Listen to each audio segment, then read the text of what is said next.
world, I'm Maya Sundermeyer, and I would like to welcome you to the latest episode of my blog series.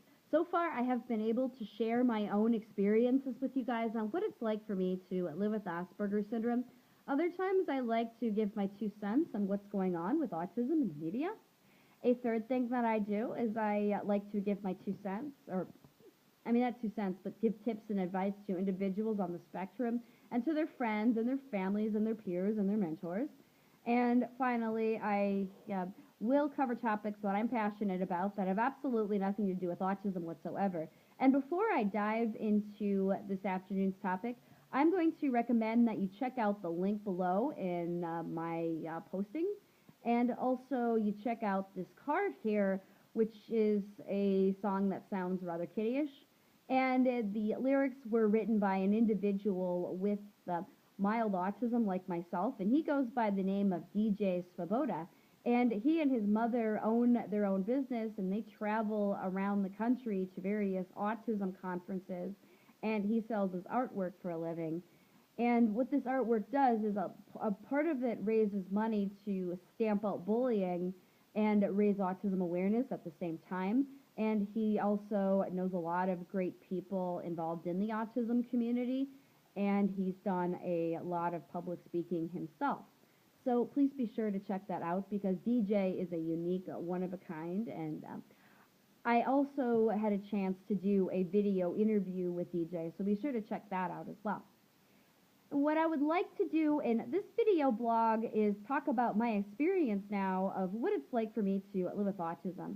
And I wanted to mention that a lot of times we struggle with communicating with others and trying to grasp the language that they speak. And what I would like to do first is mention to you guys that there were a number of years ago that I had been talking to another fellow ASB who I had a crush on for many years, and he is very smart and very talented, but he had trouble communicating with other people and absolutely could not stand small talk. Like, you couldn't even talk about the weather around him, or that's the way that he likes to put it. I mean, I could tell you a lot more, but I'm going to leave it at that. But basically, I'm a little more socially advanced than he was, or so he thought. And he came up with a metaphor that we are both from two different planets outside of Earth, and I have an easier time speaking the Earthling language than he does, and to him that's very frustrating. And first and foremost, I wanted to mention something. First of all, I'm not a neurotypical. I don't think like a neurotypical. I don't see the world as a neurotypical, and I know that I'm not average. And B, if I am an alien from another planet, like what he described, I'd say, sir, I'm an ambassador to the neurotypical Earthling community. Thank you very much. And I wanted to mention that just because I happen to speak the language better than some of the other individuals who are on the autism spectrum doesn't mean that I knew exactly how to speak the language from day one. I had to be taught how to speak the language and how to use the language. And it's not necessarily to be social all the time and become popular and make lots of friends. That's not even close. The only reason why I choose to speak the language like that is because it's really a form of a survival tactic. And when you live in a crazy world, you have to use a survival tactic to get through.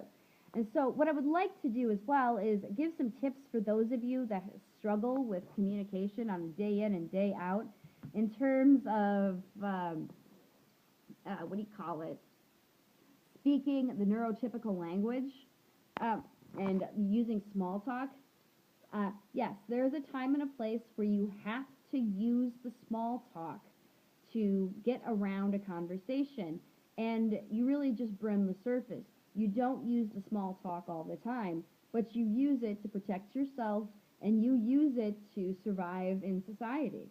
And I think that's something that we could all accomplish, but the first thing you would have to do in order to get to the level of the small talk is, hey, you would have to work on your people skills. I mean, you don't have to go to a paid support for this. You can go to natural supports. You can find a friend who's patient enough and willing enough to mentor you. So Anyway, if you have any questions or comments on what I've just talked about, do not forget to comment below and subscribe to my channel, and also be sure to help my video blogs go viral on YouTube. Until next time, I'm Maya Sundermeyer, and I'm signing off.